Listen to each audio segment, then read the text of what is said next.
घरातलं जर खायला संपलं ना, तर आम्हाला असं वाटतं की आमचा किराणा संपलेला आहे. जरी आमच्या घरामध्ये सामान असलं तरी आम्हाला असं वाटतं की खायचं सामान संपलेलं आहे, म्हणजे आम्हाला आता घरात शॉपिंग करावी लागणार आहे, ग्रॉसरी शॉपिंग. सो मग आम्ही आलो स्टार बाजारमध्ये पहिल्यांदा भाजीपाला वगैरे घेतला, कारण मला असं वाटतं की स्टार बाजारमध्ये ना खरंच खूप फ्रेश व्हेजीज मिळतात, नाही का, एकदम म्हणजे असं कमी प्राइसिंगमध्ये पण असतात आणि उलट फ्रेश असतात. So that is very important. मग काय एक छोटं मोठं सामान घेत मला ना आर्टिफिशियल प्लांट्स हवे होते, मग ते बघितले, पण मला थोडंसं मोठं म्हणजे नाही का मोठं प्लांट हवं आहे, म्हणजे माझ्या लिव्हिंग रूममध्ये ठेवू शकते त्या हिशोबाने, पण ते भेटलं नाही.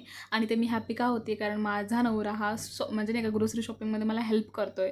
नाव he is very responsible man, though he was very responsible, but नाही का तो आता मला हेल्प करतो आहे, म्हणजे गोष्टीमध्ये मला सपोर्ट करतो आहे, नाही का. त्याला पण माहिती की आपल्या घरात काय संपलं आहे काय नाही. सगळ्या गोष्टी खरंच खूप मॅटर करतात, म्हणजे का आपला पार्टनर आपल्याला सपोर्ट करतो आहे, की आपल्याला म्हणजे संसार दोघांचा असतो, कधीच एकट्याचा नसतो की तूच बघायचं घरातलं, मी जॉब करतो, असं वगैरे आमचं दोघांचं अजिबातच नाही आहे. आम्ही दोघं एकमेकाला खूप जास्त सपोर्ट करतो.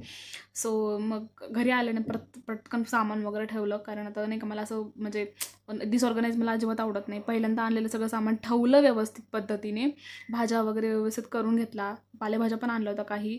सो असा होता आमचा सिंपल दिवस. आला भेटूया पुढच्या व्हिडिओ, तोपर्यंत बाय.